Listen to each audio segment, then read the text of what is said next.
सभी को जय श्री कृष्णा। श्री गणेशाय नमः। आपका अपने चैनल संस्कार कथा चित्रण में बहुत बहुत स्वागत है। आज हम ब्रह्म वैवर्त पुराण के गणपति खंड का अध्याय 10 का वाचन करेंगे। पार्वती तथा देवताओं द्वारा अनेक प्रकार का दान दिया जाना, बालक को देवता एवं देवियों का शुभाशीर्वाद और इस मंगलाध्याय के श्रवण का फल। श्री नारायण जी कहते हैं, नारद, तदंतर उन दोनों पति पत्नी शिव पार्वती ने बाहर जाकर पुत्र की मंगल कामना से हर्षपूर्वक ब्राह्मणों को नाना प्रकार के रत्न दान किए तथा भिक्षुओं और वंदनियों को विभिन्न प्रकार की वस्तुएं बांटी। उस अवसर पर शंकर जी ने अनेक प्रकार के बाजे बजवाए। हिमालय ने ब्राह्मणों को 1 लाख रत्न, 1000 श्रेष्ठ हाथी, 3 लाख घोड़े, 10 लाख गोएं, 5 लाख स्वर्ण मुद्राएं तथा और भी जो मुक्ता, हीरे और रत्न आदि श्रेष्ठ मणियां थी, वे सभी दान की। इसके अतिरिक्त दूसरे प्रकार के भी दान किए, जैसे वस्त्र, आभूषण और क्षीर सागर से उत्पन्न सभी तरह के अमूल्य रत्न आदि दिए। कौतुकी विष्णु ने ब्राह्मणों को कौस्तुभ मणि का दान दिया। ब्रह्मा ने हर्षपूर्वक ब्राह्मणों को ऐसी विशिष्ट वस्तुएं दान की जो सृष्टि में परम दुर्लभ थी तथा वे ब्राह्मण जिन्हें पाना चाहते थे। इसी तरह धर्म, सूर्य, इंद्र, देवगण, मुनिगण, गंधर्व, पर्वत तथा देवियों ने क्रमशः दान दिए। ब्राह्मण उस अवसर पर क्षीर सागर ने हर्षित होकर कौतुकवश 1000 माणिक्य, 100 कौस्तुभ मणि, 100 हीरक, 1 सहस्त्र हरे रंग की श्रेष्ठ मणियां, 1 लाख गो रत्न, 1 सहस्त्र गज रत्न, श्वेत वर्ण के अन्य अमूल्य रत्न, 1 करोड़ स्वर्ण मुद्राएं और अग्नि में तपाकर शुद्ध किए हुए वस्त्र ब्राह्मणों को प्रदान किए। सरस्वती देवी ने अमूल्य रत्नों को बना हुआ एक ऐसा हार दिया जो तीनों लोकों में दुर्लभ था। वह अत्यंत निर्मल सार रूप और अपनी प्रभा से सूर्य के प्रकाश की निंदा करने वाला, मणिजड़ित और हीरे के नगों से सुशोभित था। उस रमणीय हार के मध्य में कौस्तुभ मणि पिरोई हुई थी। सावित्री ने हर्षित होकर एक बहुमूल्य रत्नों द्वारा निर्मित त्रिलोकी का सार रूप हार, सब तरह के आभूषण प्रदान किए। आनंद मग्न कुबेर ने 1 लाख सोने की सीलें, अनेक प्रकार के धन और 100 अमूल्य रत्न दान किए।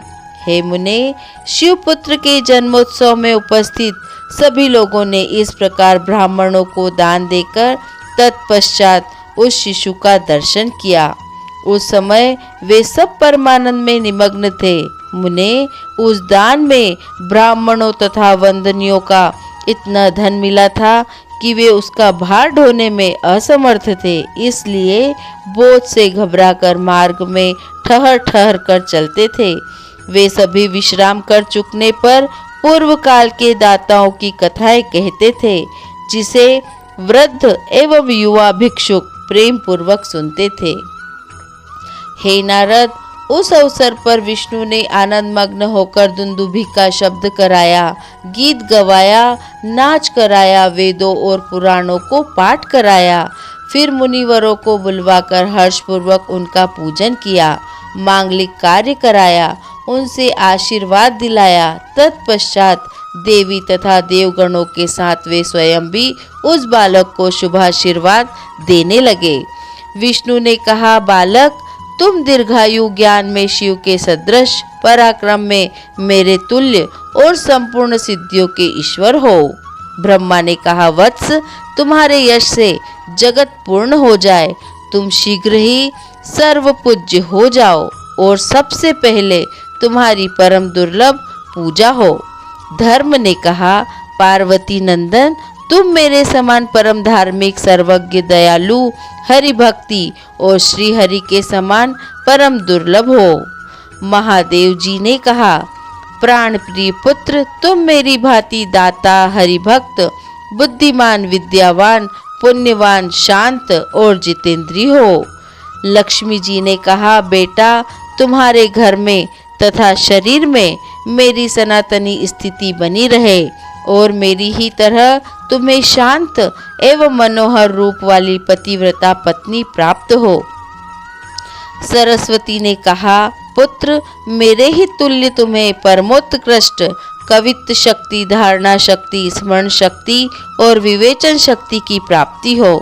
सावित्री ने कहा, वत्स मैं वेद माता हूँ, अतः तुम मेरे मंत्र जप में तत्पर होकर शीघ्र ही वेदवादियों में श्रेष्ठ तथा वेद ज्ञानी हो जाओ।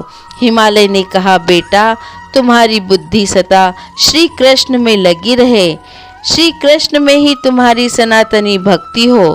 तुम श्री कृष्ण के समान गुणवान हो और सदा श्री कृष्ण परायण बने रहो। मेनका ने कहा, वत्स तुम गंभीरता में समुद्र के समान, सुंदरता में कामदेव के सदृश और लक्ष्मीवानों में श्रीपति के तुल्य, धर्म में धर्म की तरह हो। वसुंधरा ने कहा, वत्स तुम मेरी तरह क्षमाशील, शरणदाता, संपूर्ण रत्नों से संपन्न, विघ्न रहित, विघ्न विनाशक और शुभ के आश्रय स्थान हो। पार्वती ने कहा, बेटा तुम अपने पिता के समान महान योगी, सिद्ध सिद्धियों के प्रदाता, शुभ कारक, मृत्युंजय, ऐश्वर्यशाली और अत्यंत निपुण हो। तदंतर समागत सभी ऋषियों, मुनियों और सिद्धों ने आशीर्वाद दिया और ब्राह्मणों तथा वंदियों ने सब प्रकार की मंगल कामना की। वत्स नारद, इस प्रकार मैंने गणेश का जन्म वृत्तांत, जो संपूर्ण मंगलों का मंगल करने वाला तथा समस्त विघ्नों का विनाशक है, पूर्णतया तुमसे वर्णन कर दिया। जो मनुष्य अत्यंत समाहित होकर इस सुमंगलाध्याय को सुनता है, वह संपूर्ण मंगलों से युक्त होकर मंगलों का आवास स्थान हो जाता है। इसके श्रवण से पुत्रहीन को पुत्र, निर्धन को धन, कृपण को निरंतर धन प्रदान करने की शक्ति, भार्यार्थी को भार्या, प्रजाकामी को प्रजा और रोगी को आरोग्य प्राप्त होता है। दुर्भगा स्त्री को सौभाग्य, भ्रष्ट हुआ पुत्र, नष्ट हुआ धन और प्रवासी पति मिल जाता है तथा शोकग्रस्त को सदा आनंद की प्राप्ति हो जाती है। इसमें कभी संशय नहीं है। मुने, गणेशाख्यान के श्रवण से मनुष्य को जिस पुण्य की प्राप्ति होती है, वह फल निश्चय ही इस अध्याय के श्रवण से मिल जाता है। यह मंगलाध्याय जिसके घर में विद्यमान रहता है, वह सदा मंगल युक्त रहता है। इसमें तनिक भी संशय नहीं है। यात्रा काल में अथवा पुण्य पर्व पर जो मनुष्य एकाग्र चित्त से इसका श्रवण करता है, वह गणेश जी की कृपा से अपने सभी मनोरथों को पा जाता है। बोलिए गोपाल कृष्ण भगवान की जय। गजानन गणनायक की जय। आपको ब्रह्म वैवर्त पुराण का गणपति खंड का अध्याय 10 का वाचन कैसा लगा, हमें कमेंट कर अवश्य बताएं और पसंद आने पर लाइक और शेयर जरूर करें। अभी तक आपने हमारे चैनल संस्कार कथा चित्रण को सब्सक्राइब नहीं किया है तो सब्सक्राइब कर लीजिए ताकि अगला अंक आपको मिल सके। धन्यवाद। जय श्री कृष्णा।